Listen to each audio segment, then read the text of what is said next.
हरियाणा के सीएम नायब सिंह सैनी असम के गुवाहाटी पहुंचे, जहां सीएम नायब सिंह सैनी ने मां कामाख्या देवी के दर्शन किए। मुख्यमंत्री नायब सिंह सैनी ने सुबह गुवाहाटी में कामाख्या मंदिर में दर्शन किए। आपको बता दें कि सीएम सैनी के साथ उनकी पत्नी भी मौजूद रही। इस दौरान उन्होंने कहा कि ये मेरा सौभाग्य है, मुझे मां कामाख्या के दर्शन करने का अवसर मिला।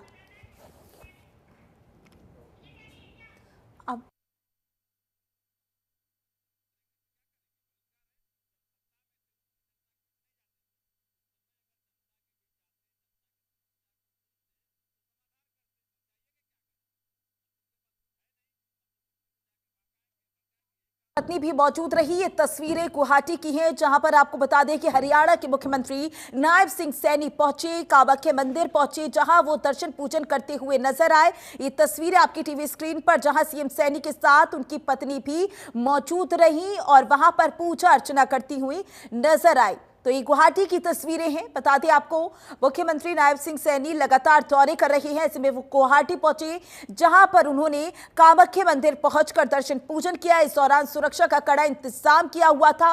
ये तस्वीरें आपकी टीवी स्क्रीन पर, जहां सुरक्षा का खासा ख्याल रखा हुआ है। साथ ही आपको बता दें, नायब सिंह सैनी के साथ उनकी पत्नी भी मौजूद रही।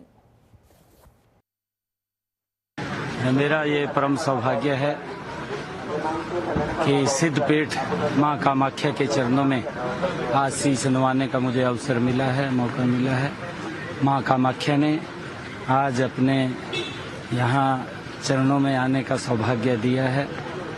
मैं पूरे हरियाणा प्रदेश वासियों के उज्जवल भविष्य, हरियाणा के लोगों का स्वास्थ्य उत्तम रहे और हरियाणा विकास की नई नई बुलंदियों को छूता रहे, मैं ऐसी मां कामाख्या के चरणों में प्रार्थना करता हूं।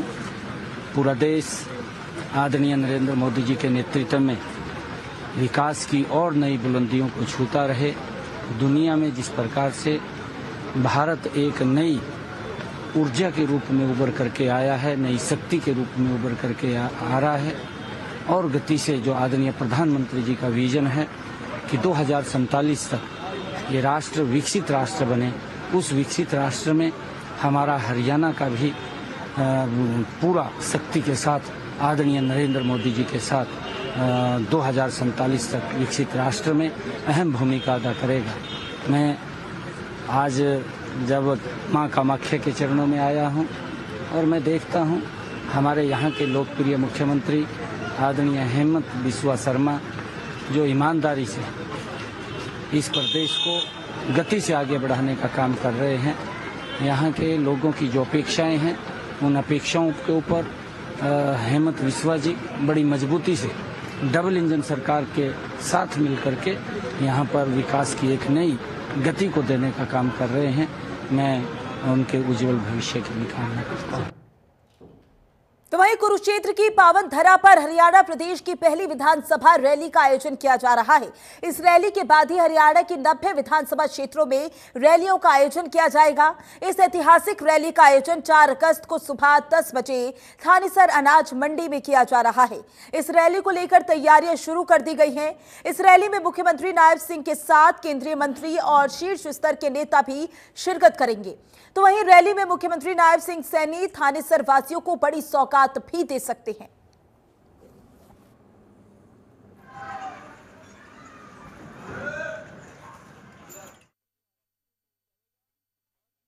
दो 2024 के विधानसभा चुनाव को लेकर भारतीय जनता पार्टी जो है अपना शंखनाद करने जा रही है। इस वक्त हम मौजूद है धर्मनगरी कुरुक्षेत्र में और यही वो तस्वीरें आप देख सकते हैं। यही वो स्टेज है जहां से कल मुख्यमंत्री नायब सिंह सैनी जो है भारतीय जनता पार्टी के विधानसभा चुनाव को लेकर जो है शंखनाद करने जा रहे हैं। और लगभग आप देख सकते हैं कि बहुत बड़ा जो है पंडाल यहाँ पर लगाया गया है, जहाँ पर जो है लगभग 6 से 7 हजार लोगों की जो है बैठने की व्यवस्था की गई है।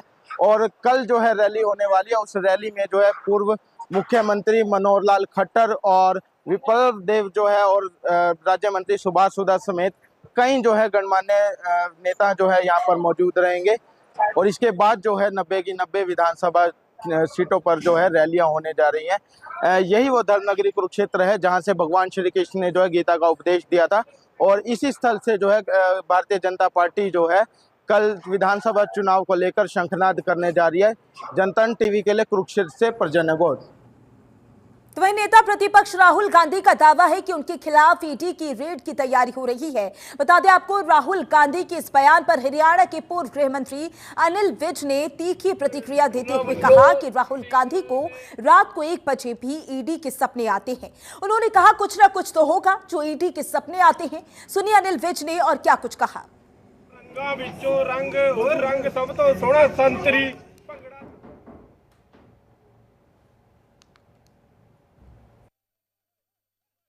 राहुल गांधी पर जिस तरीके से लगातार निशाना साध रही है बीजेपी, इस पर पूर्व गृह मंत्री अनिल विज भी निशाना साधते हुए नजर आए। तो राहुल गांधी को रात को भी ईडी के सपने आते हैं, ये तमाम बातें अनिल विज की ओर से कही गई। राहुल गांधी अल्पज्ञानी है, राहुल गांधी पर अनिल विज का पलटवार। राहुल गांधी दरअसल ये कहते हुए नजर आए थे कि अब शायद ईडी की छापेमारी उन पर हो सकती है, और इसी को निशाना बनाते हुए अनिल विज ने भी बयान दिया। अनिल विज का यह कहना है कि राहुल गांधी अल्पज्ञानी है। एक बार फिर से अनिल विज राहुल गांधी पर निशाना साधते हुए नजर आए।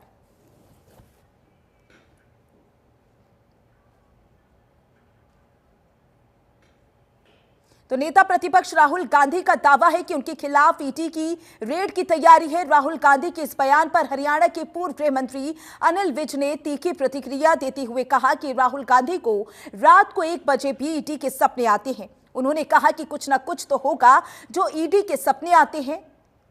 तो ये तमाम बातें पूर्व गृह मंत्री अनिल विज की ओर से कही गई। खबर अंबाला से है। हरियाणा के पूर्व गृह मंत्री पेरिस ओलंपिक में कांस्य पदक जीतने वाले शूटर सरबजोत सिंह के घर पहुंचे। इस दौरान वह बहुत खुश नजर आए। उन्होंने सरबजोत की जीत की खुशी अनिल विज ने गाना गाया और डांस किया। बता दें कि अनिल विज अंबाला के गांव थीन पहुंचे और उन्हें सम्मानित किया। इस दौरान अनिल विज ने कहा कि पेरिस में सरबजोत ने भारत और हरियाणा का नाम रोशन किया है। भारत के भाग लग गए हैं। बता दें कि सरबजोत सिंह के ओलंपिक के लिए क्वालिफाई करने पर बधाई देने पहुंचे थे। इस दौरान अनिल विज ने कहा था कि बड़े गर्व की बात है कि अंबाला का छोरा ओलंपिक के लिए क्वालिफाई किया गया।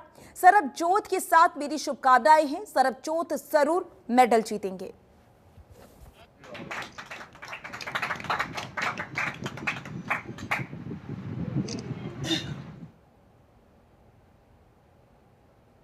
बहुत फक्र की बात है कि अंबाला का खिलाड़ी ओलंपिक में, पेरिस ओलंपिक में शूटिंग में मेडल लेकर आया है। ये अंबाले का, हरियाणा का, देश का मान तो है ही, परंतु अंबाला में ये जो उपलब्धि आई है, अंबाला का हर नागरिक, बच्चा बच्चा झूम रहा है, गा रहा है, नाच रहा है, बिल्कुल मनोभाव कर रहे हैं। बहुत अच्छा प्रदर्शन किया है। 2 मेडल वो पहले ले चुकी है और पूरी संभावना बनी हुई है कि तीसरा मेडल भी वो जीत के देश की झोली में डालेगी। तो वहीं भारत की स्टार निशानेबाज मनु भाकर पदक से चूक गई। वह महिलाओं की 25 मीटर पिस्टल स्पर्धा में चौथे स्थान पर रही। इस स्पर्धा में कुल 10 सीरीज के शॉट्स लगाए जाने थे। एक सीरीज में कुल 5 शॉट्स थे। 3 सीरीज के बाद एलिमिनेशन का दौर शुरू हुआ था। जैसे ही मनु के चौथे स्थान पर रहने की खबर आई तो परिवार में निराशा छा गई। परिवार मनु से इस बार गोल्ड की उम्मीद लगाए बैठा था।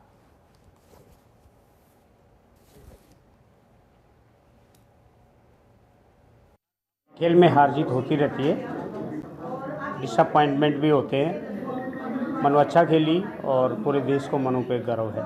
सोने पे सुहागा होता था, लेकिन हर चाही हुई मुराद पूरी नहीं होती है। मेडल मिलते नहीं है, मेडल अर्न करने पड़ते हैं। कहीं ना कहीं किसी न किसी पॉइंट पे या तो किस्मत ने साथ नहीं दिया या कोई और वजह हो सकती है। मनु के एफर्ट में कोई कमी नहीं थी, मनु की मेहनत में कोई कमी नहीं थी और मनु ने बहुत मेहनत की थी इस स्टेज पे पहुंचने के लिए, स्टेज पे परफॉर्म करने के लिए। और क्वालिफिकेशन में भी मनु का शानदार परफॉर्मेंस था। आपने देखा होगा 590 के साथ में उसने बहुत अच्छा स्कोर किया था। तो ये एक, मैं इसको ये कहूँगा कि एक अनदर अनलक्की डे था। देखो थोड़ी सी तकलीफ होती है अंदर में, और आप लोगों ने बताया कि मायूस थी, तो वो शब्द सुन के मैं खुद अंदर से थोड़ी सी, पहले थी नहीं मैं, जब बताया कि मनु का जब ये शॉट ख़राब हुआ तो उसका जो था मायूस हो गई थी, तो मेरे अंदर भी एकदम ये आया कि क्यों हुआ ये सब। तो जो हो गया उसको भुलाएं, आगे बढ़े, जो कमी आज महसूस हुई है उसको पूरा करें। बस वो बीजी जान से जुटेंगे। अब शूटिंग में बच्चे इतने, शूटिंग में अब फिलहाल इतने बच्चे हैं, और तो संख्या तो और इतनी बढ़ेगी, बहुत ज़्यादा बढ़ेगी बच्चों की संख्या, मुझे पता है सब। बस यही है कि बच्चे मन से करें और सफलता ज़रूर मिलेगी, और माँ बाप भी अपने बच्चों के साथ में खड़े रहें। तो वहीं चंडीगढ़ कोर्ट के मेडिएशन सेंटर में फायरिंग हुई। आईआरएस अधिकारी हरप्रीत की गोली मारकर हत्या कर दी गई। चंडीगढ़ कोर्ट में आईआरएस अधिकारी की हत्या की गई। हरप्रीत को उसके ससुर ने गोली मारी। केंद्र सरकार में भारतीय राजस्व सेवा में थे हरप्रीत। पंजाब पुलिस के निलंबित एआईजी बलविंदर सिंह सिद्धू ने चंडीगढ़ जिला अदालत में अपने दामाद हरप्रीत सिंह पर 4 गोलियां चला दी। इस हमले में हरप्रीत पूरी तरीके से जख्मी हो गए और अस्पताल ले जाते समय रास्ते में ही उनकी मौत हो गई। हरप्रीत सिंह केंद्र सरकार में आईआरएस ऑफिसर थे। तो बड़ी जानकारी आपकी टीवी स्क्रीन पर। बता दें आपको, चंडीगढ़ कोर्ट के मेडिएशन सेंटर में जमकर फायरिंग हुई। ये तस्वीरें आपकी टीवी स्क्रीन पर, जहां आपको बता दें चंडीगढ़ कोर्ट में आईआरएस अधिकारी की हत्या कर दी गई। आईआरएस अधिकारी हरप्रीत की गोली मारकर हत्या कर दी गई। दरअसल जब उन्हें गोली लगी तो उन्हें अस्पताल ले जाया जा रहा था, लेकिन रास्ते में ही उनकी मौत हो गई। ये तस्वीरें आपकी टीवी स्क्रीन पर उस दौरान की हैं जब फायरिंग की गई और जब उनको गोली लगी और जब उन्हें कोर्ट ले जाया जा रहा था तो उनकी मौत हो गई थी। ਅੱਜ ਸਾਨੂੰ ਤਕਰੀਬਨ 2 ਵਜੇ ਦੇ ਕਰੀਬ ਇੱਕ ਇਨਫੋਰਮੇਸ਼ਨ ਮਿਲੀ ਕੰਟਰੋਲ ਰੂਮ ਤੇ ਕਿ ਡਿਸਟ੍ਰਿਕਟ ਕੋਰਟ ਕੰਪਲੈਕਸ ਦਾ ਜਿਹੜੀ ਇਹ ਬਿਲਡਿੰਗ ਜਿੱਥੇ ਅਸੀਂ ਖੜੇ ਹਾਂ, ਜਿੱਥੇ ਮੀਡੀਏਸ਼ਨ ਸੈਂਟਰ ਹੈ ਤੇ ਮੀਡੀਏਸ਼ਨ ਹੁੰਦੀ ਹੈ, ਉੱਥੇ ਫਾਇਰਿੰਗ ਦੀ ਰਿਪੋਰਟ ਆਈ ਸੀ। ਇਮੀਡੀਏਟਲੀ ਲੋਕਲ ਪੁਲਿਸ ਮੌਕੇ ਤੇ ਪਹੁੰਚੀ। ਉੱਥੇ ਆ ਕੇ ਪਤਾ ਲੱਗਿਆ ਕਿ ਜੋ ਵਿਕਟਿਮ ਹੈ ਇੱਕ ਹਰਪ੍ਰੀਤ ਸਿੰਘ ਨਾਮ ਦੇ ਵਿਅਕਤੀ ਨੇ, ਜਿਨ੍ਹਾਂ ਨੂੰ ਇਮੀਡੀਏਟਲੀ ਜਿਨ੍ਹਾਂ ਨੇ ਵੀ ਫਾਇਰਿੰਗ ਇਨਸੀਡੈਂਟ ਦੇਖਿਆ ਉਹਨਾਂ ਨੇ ਹਸਪੀਟਲ ਉਹਨਾਂ ਨੂੰ ਲੈ ਕੇ ਗਏ। ਅਲੈਜਡ ਜਿਹੜੇ ਸੀ ਉਹਨਾਂ ਨੂੰ ਉੱਥੇ ਹੀ ਮੌਕੇ ਤੇ ਐਪਰੀਹੈਂਡ ਕੀਤਾ ਗਿਆ। ਉਹਨਾਂ ਨੂੰ ਪੁਲਿਸ ਕਸਟਡੀ 'ਚ ਲਿੱਤਾ ਗਿਆ ਤੇ ਉਹਨਾਂ ਤੋਂ ਇੱਕ ਵੈਪਨ ਰਿਕਵਰ ਕੀਤਾ ਗਿਆ। ਸੀਨ ਆਫ ਕ੍ਰਾਈਮ ਤੇ ਕੁਝ ਸਪੈਂਟ ਬੁਲੇਟਸ ਤੇ ਕੁਝ ਅਨਫਾਇਰਡ ਬੁਲੇਟਸ ਸਾਨੂੰ ਮਿਲੀਆਂ। ਏਰੀਆ ਸਾਰਾ ਕਾਰਡਨ ਆਫ ਕਰਕੇ central forensic science laboratory Chandigarh ਦੀ ਟੀਮ ਬੁਲਾ ਲਿੱਤੀ ਗਈ ਹੈ ਤੇ ਸਾਰੇ ਸੀਨ ਆਫ ਕ੍ਰਾਈਮ ਦਾ ਮੁਆਇਨਾ ਚੱਲ ਰਿਹਾ। ਜਿੰਨੇ ਵੀ ਆਈ ਵਿਟਨੈਸਿਸ ਸੀ ਉਹਨਾਂ ਨਾਲ ਵੀ ਗੱਲਬਾਤ ਚੱਲ ਰਹੀ ਹੈ ਤੇ ਜੋ ਵੀ ਤਫਤੀਸ਼ 'ਚ ਸਹਿਯੋਗ ਦੇਣ ਸਾਨੂੰ ਆਣਗੇ ਉਹਨਾਂ ਦੀ ਅਸੀਂ ਸਟੇਟਮੈਂਟ ਲੈ ਕੇ ਕਾਰਵਾਈ। तो वही ग्रेटर फरीदाबाद के घरोड़ा गांव स्थित विद्यासागर इंटरनेशनल स्कूल में एक पेड़ मां के नाम अभियान के तहत वृक्षारोपण कार्यक्रम का आयोजन किया गया। इसकी शुरुआत करने के लिए तिगांव विधायक राजेश नागर पहुंचे। विद्यालय में एक साथ वृक्षारोपण, अभिभावकों के लिए स्वास्थ्य शिविर और साइंस, कॉमर्स और आर्ट के विद्यार्थियों के लिए एग्जीबिशन का आयोजन किया गया। वहीं इस मौके पर खेलों में बेहतर प्रदर्शन करने वाले 3 खिलाड़ियों को सम्मानित भी किया गया। कार्यक्रम में पहुंचने पर विद्यार्थियों एवं विद्यालय प्रशासन की तरफ से विधायक राजेश नगर का स्वागत किया गया।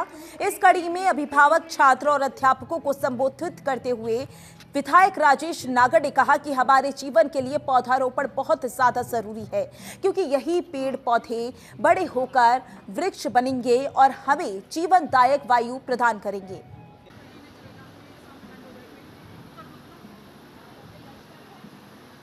पहुँचे हैं यहाँ पर क्या कार्यक्रम है? मैं सबसे पहले दीपक जी का बहुत आभार प्रकट करता हूँ, धन्यवाद करता हूँ उनका, जो इस तरह का एक एटमॉस्फेयर जो यहाँ के ग्रामीण क्षेत्र से बच्चे आते हैं उनको जो एक प्लेटफॉर्म दे रहे हैं, चाहे स्पोर्ट्स की बात करें, चाहे स्टडी की बात करें या कल्चर एक्टिविटीज़ की बात करें। आप यहाँ देख सकते हैं कि भाई किस तरह के एग्जीबिशन बच्चों ने यहाँ पर लगाए हैं और जो लाइव परफॉर्मेंस वो कर रहे हैं, और उसी तरह से खेलों के ऊपर भी ये बहुत ध्यान देते हैं, स्पोर्ट्स के ऊपर भी।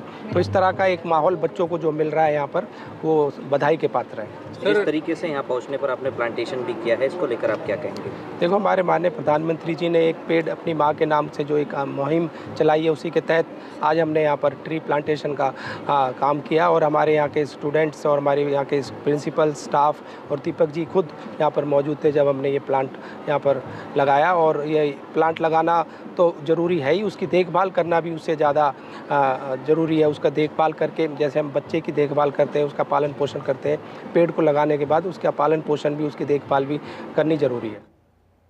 तो वहीं करनाल में बसपा और इनेलो का संयुक्त कार्यकर्ता सम्मेलन किया गया। करनाल ते असंध में कार्यक्रम का आयोजन किया गया। बता दें आपको, कार्यक्रम में मुख्य अतिथि के रूप में अभय चौटाला और आकाश आनंद ने शिरकत की। बता दें कि विधानसभा चुनाव को लेकर संयुक्त कार्यकर्ता सम्मेलन किया गया।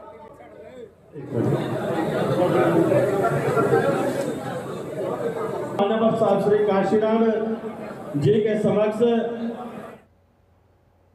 तो वहीं करनाल में आशा वर्कर्स का आंदोलन देखने को मिला। आशा वर्कर्स हजारों की संख्या में करनाल के सेक्टर 12 पहुंची और अपनी मांगों को लेकर जोरदार प्रदर्शन किया। साथ ही मुख्यमंत्री से मिलने की मांग भी की। आशा वर्कर्स ने मांग की है कि उन्हें पक्का किया जाए और जब तक पक्का नहीं किया जाता तब तक 26,000 की न्यूनतम वेतन की मांग की है। साथ ही आशा वर्कर की रिटायरमेंट उम्र बढ़ाने की भी मांग की है।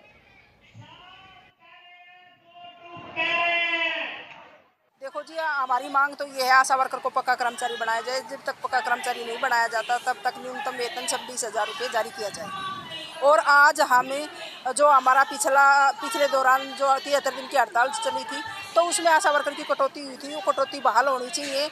और आशा वर्कर का जो ऑनलाइन का काम का दबाव है, तो हम ये कहते हैं टेक्निकल काम है कि टेक्निकल काम को करने के लिए जो आशा वर्कर को जो संसाधन है वो दिए जाए, ट्रेनिंग दी जाए। और संसाधन ट्रेनिंग देने के बाद में जो ऑनलाइन काम है वो एडिशनल काम है, तो इसका कम से कम सरकार थोड़ा सा एक्स्ट्रा 4-5 हज़ार रुपये कम से कम सरकार को दे आशा को काम करने के लिए। हमारा मुख्य मुद्दा ये है कि हम सब जानते 73 दिन की पहले हमारी हड़ताल चली थी। उस दौरान हमारी कुछ मामूली सी बढ़ोतरी हुई थी और कुछ समझौते हुए थे सरकार के साथ, लेकिन उन समझौतों को उस तरह से लागू नहीं किया गया, जिसमें हमारा सबसे बड़ा मुद्दा इस समय का यही है कि हमसे एक ऑनलाइन काम का प्रेशर बनाया जा रहा है, लगातार बनाया जा रहा है सरकार द्वारा। हमने सरकार को बार बार ये बात बताई है कि एक डॉक्टर की एफिशिएंसी और एक आशा की एफिशिएंसी बराबर नहीं है। मतलब मांग वही है, कोई नई मांग नहीं जुड़ी है और सरकार को कहना कि शर्म आनी चाहिए। जिस तरीके से पहले आशा वर्करों का एक लंबे आंदोलन चले और सरकार ने माना कि बुलाया भी कि भाई आपकी बातें जायज़ है, उसके ऊपर बातचीत भी करी, लेकिन आज तक वो मांग वो आज भी नहीं है। जो कर्मचारी के दर्जे की बात है, चाहे न्यूनतम वेतन की बात है, अब देखिए कि लगातार आशा वर्कर ईमानदारी से, चाहे कोरोना का समय हो चाहे बगैर कोरोना का समय हो, हर बार हमेशा लगातार ईमानदारी से काम करती है, लेकिन सरकार हर बार हट के तो बनाते इस आंदोलन को पिंड कम करती है। तो शोकम चर्च संघ जिला करनाल की तरफ से इनका पूर्ण रूप से समर्थन करते हैं और आपके माध्यम से हम ये कहना चाहते हैं सरकार को कि कहीं ना कहीं सुननी भी चाहिए। और जिस तरीके से सरकार चुनाव में जारी है, ऐसा ना हो कि जिस तरीके से आंदोलन आशा वर्कर का बढ़ता जा रहा है तो आने वाले समय में इनको मुँह की खानी ना पड़े।